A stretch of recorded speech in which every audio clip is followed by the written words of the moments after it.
મન સ્વામીએ કહ્યું કે રાજી રહેજો, પણ એમ પર ખૂબ રાજી છું. અને એનું કારણ ખબર છે? ઘણા વર્ષો પહેલાં, જો કે આ દાખલા મેં ઘણી વાર આપેલો સભામાં, આપણે રંગમોલના ઘનશ્યામ મહારાજ છે ને અમદાવાદના, એના 100 વર્ષનો ઉત્સવ હતો. ઘણા વર્ષો પહેલાંની વાત છે. આખા સભા મંડપ, આખા નીચે અમદાવાદના મંદિરના ગ્રાઉન્ડમાં આવો મંડપ બાંધેલો. હવે તો બધા જાણો છો, મંદિર દર્શન કરવા કાયમ આવો છો તો સવારે પારેવા કબૂતર ચણતા હોય છે. ત્યાં હરિભક્તો ચણ લાવે ત્યાં ચણે. એ પારેવા મંડપ બાંધવાના હિસાબે અઠવાડિયા સુધી ભૂખ્યા રહેલા. કારણ કે ચણ ઉપરથી આવે, એ લોકો ઉપર આંટો મારીને આવે, નારાયણદેવના શિખરની પ્રદક્ષિણા કરીને આવે, ચણ કરે. આ નિયમિત હું જોતો હતો ગાદી પર બેઠા બેઠા. પણ અઠવાડિયા સુધી એમનો દાણા બંધ થઈ ગયા. મને એમ થયું કે અબોલા પક્ષી છે, કદાચ ઘર બદલી નાખશે. અઠવાડિયા સુધી આપણે નારાયણદેવના શિખર પર બેસીને રાહ જોઈ. જેવો મંડપ છૂટ્યો 2 દિવસ પાછા ચાલુ થઈ ગયા. એ પક્ષીઓએ નારાયણદેવનો આશ્રય છોડ્યો નથી, આ સ્વામીએ છોડ્યો નથી. એટલે આપણો વિશેષ રાજી છું. આ 11મા પાટોત્સવ પ્રસંગે આપ સૌને ખૂબ ખૂબ ધન્યવાદ પાઠવું છું, આશીર્વાદ પાઠવું છું. મહારાજ જ્યારે મનુષ્ય દેહ ધારણ કરવાનું નક્કી કર્યું ત્યારે ભક્તોએ કહ્યું કે મહારાજ તમે જાઓ ને, અમારે શું જરૂર છે? કે આનંદ પડી બ્રહ્માંડના અધિપતિ તમે છો, તમે બધું કરી શકો એમ છો, અમારી શું જરૂર છે? તો મહારાજ કહે તમારે આવવું જ પડશે, તમારા વગર અમને ઓળખાવશે કોણ? એમ હરિકૃષ્ણ સ્વામી અમારી વાત કરીને અમારા પગમાં જોર આ બધા સંતોષનું જ હોય છે. એમના લીધે જે કંઈ પ્રવૃત્તિ 35 વર્ષોથી કરી છે, આ સંતોની ઊંઘથી જ કરેલી છે. તો બીજી સ્વામીએ બહુ સરસ વાત કરી, દાગીના સાચવવા.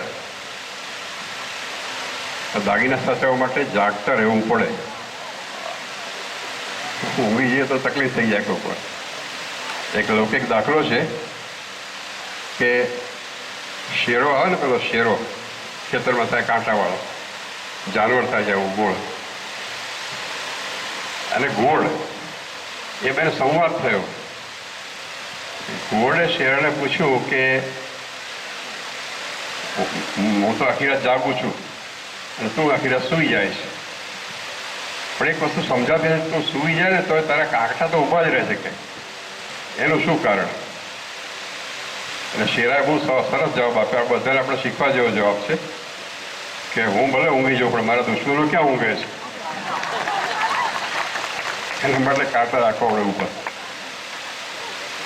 એમ સત્સંગમાં આપણે દાગીના સાચવવા ને જાગતા રહેવું પડે. અને આ બધા ઉત્સવો છે ને એટલા માટે હોય છે. જેમ નિદાન કેમ્પ હોય ને, કંઈક રોગ હોય ખબર પડે, એની દવા થાય. એમાં જ્યારે ઉત્સવમાં આવીએ ને ત્યારે આપણે આપણી જાતની નિદાન કરવાનું હોય છે. અમારે એક મિત્ર સાથે ભણનારા મોટા શેઠ, લગભગ અમારા સરખી ઉંમરના, એકવાર ઘરે મળવા આવ્યા. અને મેં કીધું હમણાં જો બહારથી આવ્યો, ક્યાં ગયા હતા? તો કે મેં કીધું મેડિકલ ચેકઅપ માટે ગયો, વર્ષ 2 વર્ષ કરાવું છું. જો કે કંઈ સારું છે ભગવાન મારે દયાથી, કંઈ છે નહીં, પણ ચેકઅપ કરાવી લઉં છું. તો તમે કરાવી લો. તો કે ના હું તો સારો છું, એકદમ સારો છું, મને કંઈ તકલીફ નથી, જમું છું આરામથી, છતાં કરાવી લો, શું વાંધો છે? તો મારા કહેવાથી ચેકઅપ કરાવવા ગયા અને ઝીણી કેન્સરની ગાંઠ નીકળી અંદર. અને તાત્કાલિક એનું ઓપરેશન કરાવ્યું. અત્યારે 8-10 વર્ષથી એકદમ નોર્મલ અને સ્વસ્થ છે. એટલે જાતે ચેકઅપ કરાવતા રહેવું જોઈએ. કદાચ ઝીણી ગાંઠ હોય ને, મોટી થાય તકલીફ પડે, પહેલેથી નીકળી જાય સારું. એક સરસ રમૂજી દ્રષ્ટાંત છે. અમે જ્યારે નાના હતા ને ત્યારે છપૈયા જઈએ, છપૈયા છે અયોધ્યા, તેની જમાનામાં શેરડીના ગાડા બહુ હોય. અત્યારે તો ટ્રકો થઈ ગઈ ને બધી, પણ શેરડી ત્યાં બહુ પાકે. શેરડીના ગાડાવાળા રાત્રે ગાડું, ઉનાળો સમય હોય, ગાડામાં શેરડી ભરીને અને ગાડા જે ખેડૂત હોય ચલાવનાર એ ઊંઘી જાય ગાડા ઉપર. એટલે બળદ એના મેળે ત્યાં શેરડીના જ્યાં પેલી શેરડીની મિલ હોય ને ત્યાં પહોંચી જાય ટાઈમસર. કેવાય હવે બળદ. અમારો ડ્રાઈવર એક ગોપીલાલ કરીને ડ્રાઈવર હતો, બહુ ટીખળ્યો હતો, બહુ રમૂજી ડ્રાઈવર હતો. એને બાપુજીને કહ્યું કે મહારાજ એક મને જરાક રમૂજ કરવાની છૂટ આપો, આજ્ઞા આપો. બાપુજી કે સારું કરો. ગાડી ઊભી રાખી અને ધીરે રહીને ગાડાનો દિશા ફેરવી નાખી.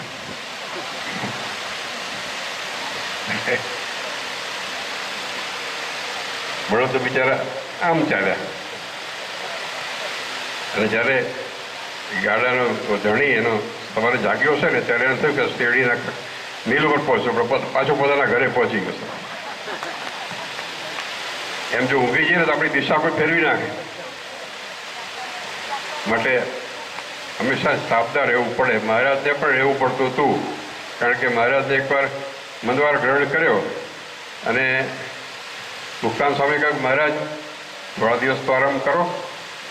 તો મહારાજે કહ્યું કે હું આરામ કરીશ ને તો પેલી માયા રાહ જોઈને બેઠી છે, આરામ કરો મને પોસાય નહીં. તો મહારાજને આરામ કરો પોસાતો ન હોય તો આપણે પોસાય. જ્યારે આપણે ખૂબ જાગતા રહેવું પડે, સજાગ રહેવું પડે, જાગતા રહેવું પડે. અને એટલા માટે જ આ બધા કાર્યક્રમોનું આયોજન હોય છે. આ સંતો કટિબદ્ધ થઈને દેશ વિદેશ ફરે છે. તો આજના પ્રસંગે આપ સૌને, ખાસ કરીને મહંત સ્વામીને, એમને ખૂબ ઉત્સાહથી આયોજન કર્યું અને જે હરિભક્તોએ જાતા હોય દાન આપ્યું, યોગદાન આપ્યું. આ સૌ ઉપર શ્રીજી મહારાજ વિશેષ રાજી થાય અને પેથાપુરનો સત્સંગ ખૂબ ઉન્નતિ અને પ્રગતિ કરે એવી મહારાજ ચરણો પ્રાર્થના.